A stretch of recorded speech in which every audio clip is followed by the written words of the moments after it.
ঠিক বিকেল 4টে news 18 Bangla news 18 prime নিয়ে আপনাদের সঙ্গে রয়েছে আমি তমশ্রী। শুরুতেই যে খবরের দিকে নজর রাখতেই হবে, আমডাঙ্গা দিকে নজর রাখবো, কারণ আমডাঙ্গায় ভয়াবহ আগুন।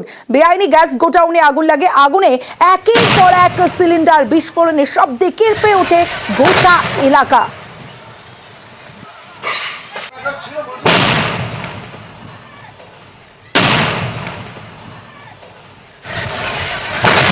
এবং যে বিস্ফোরণ, ভয়াবহ বিস্ফোরণের পাশের বাড়িতে পড়ছে সিলিন্ডার একের পর এক সিলিন্ডার বিস্ফোরণের শব্দে কেঁপে ওঠে গোটা এলাকা। উত্তর 24 পরগনার আমডাঙ্গায় বেআইনি গ্যাস গোডাউনে আগুন।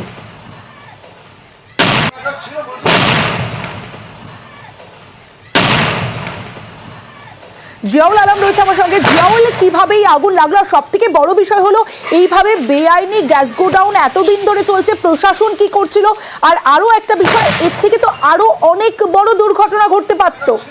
একদম দেখো, আমডাঙ্গার উলুডাঙ্গায় প্রায় বছর 5 ধরে সেখানে অবৈধভাবে অর্থাৎ গ্যাস সিলিন্ডার মজুত করে সেখান থেকে গ্যাস কাটারের কাজ চলছিল এবং বারংবার এলাকার মানুষ বারংবার বলেছেন যে এখানে যেহেতু অবৈধভাবে এই গ্যাস কাটারের কাজ চলছে, প্রশাসনের কাছেও ব্যবস্থা দেন, কিন্তু প্রশাসন কোনো ব্যবস্থা নেয়নি। অর্থাৎ আজকে যখন এখানে ব্লাস্ট হয়, এই গ্যাস সিলিন্ডারে ব্লাস্ট হয় প্রায় একের পর এক, প্রায় না হলে 20 থেকে 25টি গ্যাস সিলিন্ডার ব্লাস্ট হয়ে সেখান থেকে প্রায় 1 কিলোমিটার দূরে সেই গ্যাস সিলিন্ডার গিয়ে পড়ে।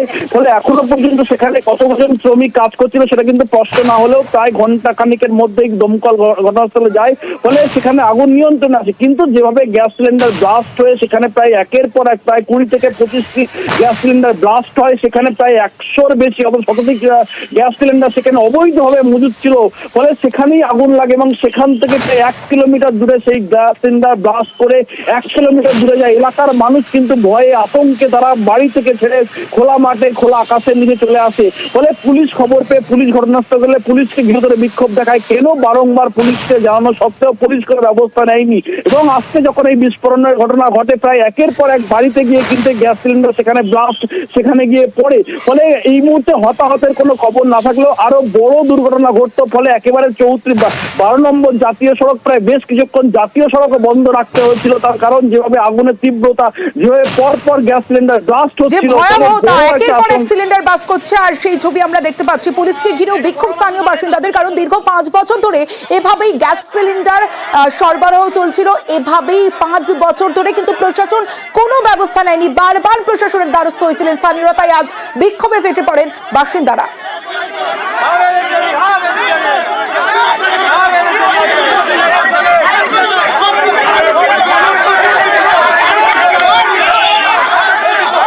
বারবার বলছে গ্যাস লিক করছে, বাতাসের সাথে গ্যাস মিশে থাকতে পারে, বিপদ হয়ে যাবে।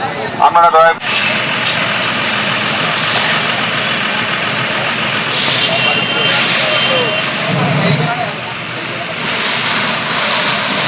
গ্যাসের ফ্যাক্টরি দুটোই, পরপর দুখানা গ্যাস ফ্যাক্টরি আছে, দুটোই বেআইনি। ছোট ট্যাঙ্কি থেকে বড় ট্যাঙ্কি লোড করে এরা গাড়ি এখান থেকে সাপ্লাই করে। এইগুলো তুরন্ত ব্যবস্থা নেওয়া দরকার, কারণ এগুলো সব পাশে ফ্যামিলি বাড়ি।